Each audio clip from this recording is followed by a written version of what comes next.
오늘도 하나님을 예배하시는 모든 분들에게 주님의 은혜가 함께 하시기를 주님의 이름으로 축원합니다. 성령 강림 사건은 하나님의 구속 사역이 완성되어지는 매우 중요한 사건입니다. 그런데 오늘 본문에서는 그 중요한 사건의 시간적 배경과 공간적 배경에 대해서 말해주고 있습니다. 오늘 성경 본문은 그 시간적 배경이 오순절이요, 그 공간적 배경이 한 곳이라고 명시하고 있습니다. 성령님의 강림하심이 오순절인 것은 예수님께서 유월절 어린 양으로 이 땅에 오셔서 유월절에 십자가에 달려 돌아가심으로 우리에게 주어진 죄로부터의 해방의 은혜가 오순절날 성령님의 강림하심으로 새로운 생명과 진리와 구원의 열매를 맺을 수 있게 되므로 하나님의 구원 사역이 완성되었기 때문이며, 그 장소가 한 곳인 것은 모두가 오순절 축제를 즐기기 있는 가운데에서도 성령님을 기다리고 사모하며 한 마음으로 마가의 다락방에 모여있던 비천한 갈릴리 사람들만이 그곳에서 유일하게 성령님이 임하실 수 있는 준비된 성령의 전이었기 때문이었습니다. 그리고 성령님께서 그들 가운데 임하실 때에 바람같이 그들에게 임하심으로 죽어있던 그들의 영혼에 새 생명을 불어넣으셨고, 그를 통해서 그들은 거듭난 자들이 될 수 있었습니다. 또 그들에겐 불의 혀처럼 각 사람에게 임하심으로 이제 그들은 하나님의 임재하심 속에 직접적인 교통을 할 수 있게 되었고, 불과 같은 성령님으로 인해서 그들 안에 남겨진 모든 소욕들이 불태워짐으로 거듭난 자로서의 삶을 살아갈 수 있게 되었음을 증언해주고 있습니다. 그리고 누가는 무엇과 같이 마치 무엇처럼이라는 표현을 통해서 성령님께서 임하실 때 특정한 현상이 반드시 일어나야 한다는 것이 아님을 분명히 하였습니다. 이것은 성령님께서 그들에게 어떤 방식으로 임하느냐가 중요한 것이 아니라 성령님께서 그들에게 임하심으로 그들에게 어떤 변화가 일어났느냐가 중요한 것임을 말해주기 위함이었습니다. 또한 성령님의 임하심이 호련히 하늘로부터 임하셨다고 기록하므로 이러한 변화된 삶은 우리의 시선이 하늘 아버지이신 하나님을 향해 있을 때, 그리고 우리의 생각이 위의 것을 생각하고 우리가 위의 것을 구하는 삶을 살아갈 때에만 가능해지는 것임을 말해주었습니다. 그리고 오늘 본문 4절 말씀이 이렇게 기록하고 있습니다. 그들이 다 성령의 충만함을 받고 성령이 말하게 하심을 따라 다른 언어들로 말하기를 시작하니라. 오늘 본문은 우리에게 마가의 다락방에 모여있던 모든 사람들에게 성령 충만함이 임했다라고 증언해주고 있습니다. 그런데 오늘 본문 속에서 성령 충만함과 관련된 한 가지 사실들을 우리는 바르게 정립할 필요가 있습니다. 예수님께서는 승천하시기 전에 제자들에게 성령 세례를 받기 위해 예루살렘을 떠나지 말고 기다리라고 말씀하셨습니다. 그런데 오늘 본문은 그들이 성령 충만함을 받았다고 말씀하고 있습니다. 때문에 많은 사람들이 성령 세례와 성령 충만함의 의미를 혼동하는 경우가 많습니다. 하지만 성경에서는 그 의미를 정확하게 구분짓고 있습니다. 결론적으로 말하자면 성령 세례는 하나님과 인간의 사이가 죄로 인해 단절된 상태에서 회복된 관계로 전환되는 새로운 시작을 의미합니다. 따라서 성령 세례는 그 일생에 단 한 번뿐입니다. 하지만 성령 충만은 성령 세례를 받은 자에게 개인적으로나 집단적인 상태에서 임하시기도 하고, 이는 한 번뿐만이 아니라 여러 번 반복될 수도 있습니다. 한마디로 성령 세례는 죄와 사망으로부터 구원받은 것의 증거요, 성령 충만은 그런 그가 그리스도인답은 삶과 사역을 이룰 수 있도록 주어지는 은혜인 것입니다. 오늘 본문 속에 오순절 성령 강림 사건 속에는 성령 세례와 성령 충만, 이 두 가지 일이 동시에 일어났습니다. 그들에게 성령님께서 강림하심으로 죄와 사망으로부터 해방되었고, 동시에 그들이 사도다운 그리고 그리스도인다운 삶과 사역을 이룰 수 있는 능력을 얻게 되었습니다. 이와 같은 사실은 그들의 달라진 모습을 통해서 확인할 수 있습니다. 요한복음 20장 19절에 의하면 예수님께서 십자가에 달려 죽으신 이후에 유대인들은 예수의 잔당들을 제거하기 위해 힘을 썼고, 제자들은 그런 그들을 두려워하여서 마가의 다락방에 들어가 문을 잠그고 숨어 있었습니다. 오늘 제자들과 성도들이 마가의 다락방에 모여 있었던 것은 예수님께서 약속하신 성령님을 기다리기 위함이기도 했지만, 동시에 자신들의 안위가 안전하지 않았기 때문에 유대인들의 위협들로부터 자신들을 지키기 위함이었습니다. 하지만 성령의 충만함을 받은 그들은 그 즉시 마가의 다락방에서 뛰쳐나갔습니다. 그리고 담대히 유대인들 앞에 서서 주님에 대해 증거하기 시작했습니다. 성령 세례를 받음으로 죄와 사망에 대해 더 이상 두려워할 필요가 없어졌기 때문이며 성령 충만함으로 담대히 주님의 복음을 증거할 수 있는 능력을 얻었기 때문이었습니다. 사랑하는 성도 여러분, 우리가 그리스도인이 된다는 것은 곧 성령 세례를 경험한 것을 의미합니다. 우리가 아직도 예수님께서 날 위해 십자가에 달려 죽으심으로 대속의 은혜를 얻었음을 확신할 수 없다면, 또 주님의 부활하심과 승천하심이 아직도 확실하게 믿어지지 않는다면 우리는 아직 성령 세례를 받지 못한 것입니다. 또 우리가 성령 세례에 대한 경험은 있지만 아직도 우리의 삶이 그리스도인다운 삶을 살아가지 못하고 우리의 삶을 통해서 주어진 사역을 온전히 감당하지 못하고 있다면 우리는 아직 성령 충만함을 얻지 못한 것입니다. 하지만 우리가 낙심하지 않을 수 있는 것은 오늘 우리가 세상의 모든 일을 뒤로하고 하나님을 예배하기 위해 이 자리에 있다는 것은 성령님께서 여러분의 마음을 움직이셨기 때문이며 성령님이 인도하시는 대로 우리가 순종한 것이기 때문인 것이기에, 우리가 조금만 더 겸손하고 낮아진 심령이 된다면 성령님께서 마가의 다락방에 120여 명의 성도들에게 성령 세례와 성령 충만을 동시에 주신 것처럼 우리에게도 이 모든 것을 허락해 주실 것이기 때문입니다. 또 한 가지 중요한 것은 사실 120여 명의 성도들이 마가의 다락방에 모여서 열흘이 넘도록 기다리던 성령 체험을 경험하게 됐을 때 그들에게 임한 감격과 감동이 얼마나 컸겠습니까? 이제까지 온전히 믿어지지 않던 예수 그리스도의 죽으심의 의미가 바로 자신들을 위한 대속의 죽음이었다는 것을 그들이 절실히 느끼게 되었을 때 그 감격이 얼마나 컸겠습니까? 자신들이 더 이상 죄와 사망의 노예로 살아가지 아니하고 참된 자유함을 얻게 되었다는 것을 그들이 깨닫게 되었을 때 그 감동이 얼마나 컸겠습니까? 더군다나 성령님께서 그들에게 충만히 임해 주셨으니 그들은 이루 말할 수 없는 영적 희열에 도취되어 있었을 것입니다.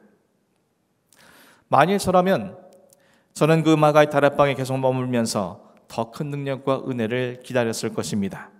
그런데 그들은 걸어 잠궜던 다락방 문을 열고 사람들 앞에 달려나가서 담대히 주님의 복음을 증거함으로 성령께서 자신들에게 임하셨음을 그들은 삶을 통하여 증언하였습니다.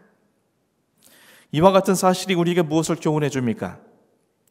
교회 안에서만 성령 세례를 받고 죄와 사망의 권세 안에서 벗어나고 교회 안에서만 성령 충만함을 받은 것은 아무 의미가 없다는 것을 가르쳐 줍니다.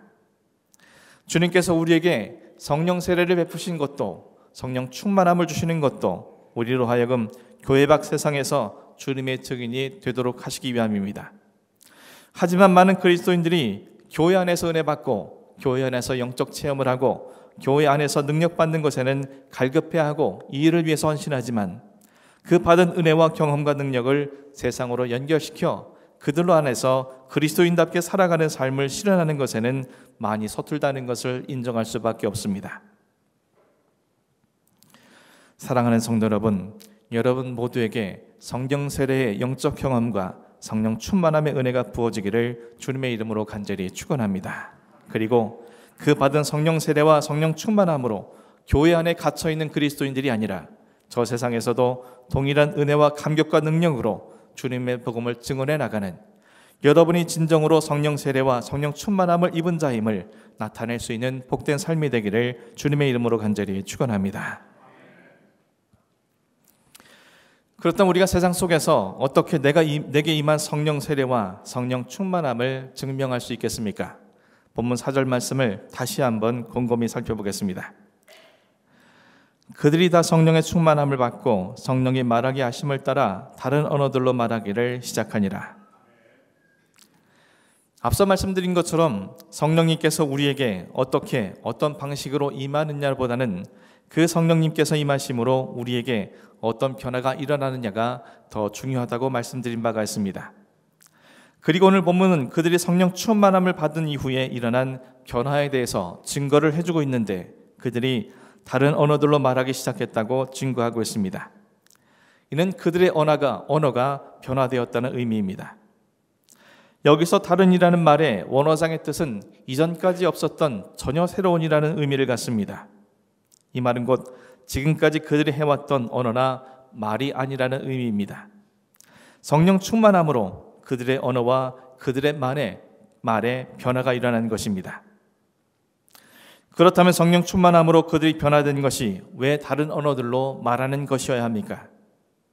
성령님께서 충만히 임하셨다면 예수님께서 제자들을 파송하실 때 행해 주신 것처럼 병을 고치는 능력이나 귀신을 제어하는 권능을 주시는 것이 주님을 증거하는 일에 더 효과적일 것 같습니다. 그럼에도 불구하고 왜 성령님의 충만하심이 그들의 언어가 달라진 것으로 드러나야만 했던 것입니까? 그것은 우리의 변화된 출발점이 바로 언어와 말에 있기 때문입니다. 그 사람이 어떤 사람이냐에 대한 근거는 대부분 그 사람이 내뱉는 말에 의해서입니다. 가령 예를 들어서 어떤 사람에 대해 우리가 친절한 사람이라고 판단할 때 그러한 판단을 하게 된 근거는 평소 그 사람의 입술을 통해서 나타난 말에 의해서입니다. 나에게 배려를 해주는 말, 나를 위로해주는 말, 나에게 예의를 갖추어 해주는 말, 나에게 호의를 갖고 해주는 말들은 우리의 그 사람에 대해 친절한 사람, 좋은 사람이라는 이미지를 갖게 합니다. 반대로 어떤 사람에 대해 자기만 아는 이기적인 사람이라는 판단 근거 역시 다른 사람은 아랑곳하지 않고 자기 기분대로 말하는 사람, 자기 생각만을 주장하는 말, 다른 사람을 배려하지 않고 함부로 하는 말, 그가 평소에 하는 이런 말들이 그 사람을 자기만 아는 이기적인 사람이라는 이미지로 우리에게 각인되는 것입니다. 그리고 이 사람들의 말들은 단지 입술로 내뱉는 소리의 진동만을 의미하지 않습니다. 그들의 말을 통해서 그들 속에 무엇이 들어있는지 우리는 확인하게 됩니다. 말에 대해서 국어사전은 사람의 생각이나 느낌 따위를 표현하고 전달하는 데 쓰는 음성기호라고 정의하고 있습니다. 말이 그 사람의 생각이나 느낌을 표현하는 것이라고 말하는 것입니다. 이 말은 곧 말은 그 사람의 생각을 알게 하는 척도라는 것입니다. 또 솔로몬은 자신이 기록한 잠언서에서 악인과 의인을 구분짓게 하는 것은 바로 그 사람의 말에 의한 것임을 수없이 많이 강조하는 것을 확인하게 됩니다. 따라서 그 사람의 말이란, 그 사람의 언어란 그 사람의 됨됨이를 확인시켜주는 바로미터인 셈입니다. 사랑하는 성도 여러분, 마갈 다락방에 있던 120여 명의 성도들이 이전까지 어떤 말을 해왔습니까? 정확한 자료를 찾을 수 없는 대부분의 성도들을 차지하고 제자들이 지금까지 해왔던 말들은 어떤 말들이었습니까? 그들은 어떤 신앙과 어떤 인격을 지닌 사람들이었습니까? 그들은 자신의 스승께서 이미 여러 차례 예고하신 바대로 십자가에 달려 죽으시기 위해 예루살렘으로 오르고 계셨지만 그들은 서로 자신들이 더 높다며 더 높은 자리에 자신이 앉아야 한다며 논쟁을 일으켰습니다. 그들은 예수님이 당하실 죽음을 예비하기 위해 옷값을 깨뜨린 여인을 향해서 비난을 했습니다.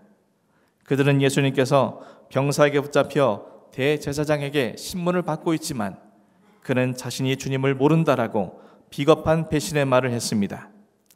그들은 예수님께서 부활하신 후에도 자신에게 주시는 사명을 명시함에도 불구하고 그의 관심은 오직 자신의 라이벌이었던 또 다른 제자의 미래가 어떻게 될 것인지를 묻는 한심한 질문을 던졌고, 예수님께서 승천하시기 직전에도 그들은 이스라엘의 회복의 때가 언제냐고 물었습니다. 그들의 입술을 통해 내뱉어지는 모든 말들은 언제나 자기들만을 위한 자기중심적인 교만과 이기적인 말들 뿐이었습니다. 그런데 오늘 본문에서 그들은 성령의 충만함을 받고 성령이 말하게 하심을 따라 다른 언어들로 말하기 시작했다고 증언하고 있습니다. 앞선 3절에서 성경은 마치 불의 혀처럼 갈라지는 것들이 각 사람 위에 하나씩 임했다라고 기록하고 있습니다. 이 구절을 보다 원문에 충실하게 번역하면 불처럼 보이는 혀들이 제자들 각각 위에 임했다라고 풀이할 수 있습니다.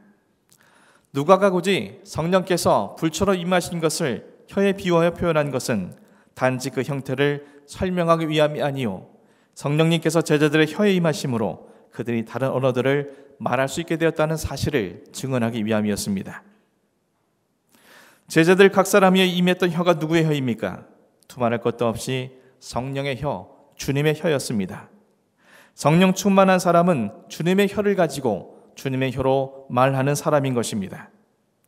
인간인 우리가 대체 어떻게 주님의 혀를 지닐 수 있겠습니까? 그것은 주님의 마음을 품을 때 가능해지는 것입니다. 내가 내 마음으로만 살아가면 아무리 오랜 세월을 살아도 나의 혀는 나의 혀일 뿐이요, 이 끝에서 말해지는 모든 말들은 자기중심적이고 교만하고 이기적인 말일 뿐입니다. 그리고 그 말들로 인해서 우리는 수많은 사람들에게 상처와 아픔을 줄 뿐입니다. 그러나 우리가 주님의 마음을 품게 되면 우리의 혀가 주님의 혀가 됩니다. 주님의 마음을 품고 주님의 혀로 말하게 될 때 비로소 우리는 이전과는 전혀 다른 말, 전혀 다른 언어들로 말할 수 있게 되는 것입니다. 사랑하는 성도 여러분, 지난 우리의 삶의 자리에서 사람들이 내게 던진 말들로 인해서 얼마나 많은 상처를 받으며 살아오셨습니까? 반대로 나 또한 누군가에게 무심코 던진 말들로 인해서 얼마나 많은 사람들에게 상처를 주며 살아왔습니까?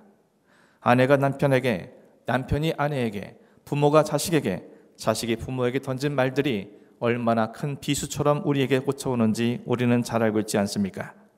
깊이 생각하지 않고 무심코 던진 말 한마디가 얼마나 큰 아픔으로 다가오는지 우리는 잘 알고 있지 않습니까? 하지만 그것은 단지 내 입술로 내뱉은 말 한마디, 내가 쓴 단어, 내가 사용한 언어 때문이 아닙니다. 성령님께서 주장하시지 않는 혀라면, 주님의 마음을 품지 않는 자의 말이라면 언제나 그 입술에서 발해지는 모든 말들은 사람들에게 나도 모르는 사이에 비수가 되어 꽂힐 뿐만 아니라 그들의 영혼을 죽게 하는 흉기가 될 수밖에 없는 것입니다. 우리가 성령 세례를 받는 것, 성령 충만함에 받는 것에 대해 외형적으로 사람들 앞에 증명할 길은 없습니다. 하지만 우리 입술을 통해 사용되어지는 말과 단어들이, 그리고 언어들이 우리가 정말 성령 세례를 받은 사람인지, 정말 성령 충만한 사람인지를 증거하게 될 것입니다. 사랑하는 성도 여러분, 주님께서 이사야의 부정한 입술을 제단 숯불로 정결케 하시고 그의 죄와 악을 제거하셔서 하나님의 말씀을 증거할 자로 세우신 것처럼 성령의 불로 그동안 자기중심적이었던 교만하고 이기적인 우리의 입술과 우리의 영혼을 정결케 하심으로 성령님의 말하게 하심을 따라 말하는 이전과는 전혀 다른 생명과 진리의 언어로 채워지는 여러분이 되기를 간절히 소원합니다. 그리고 그 말을 시작으로 우리의 삶이 변화되어서 우리의 삶 자체가 모든 사람들에게 생명을 전해주는 다른 언어, 변화된 언어로서 증거되므로 하나님의 귀한 영혼들을 살려내는 주님의 통로가 될 수 있기를 주님의 이름으로 간절히 축원합니다. 기도하겠습니다.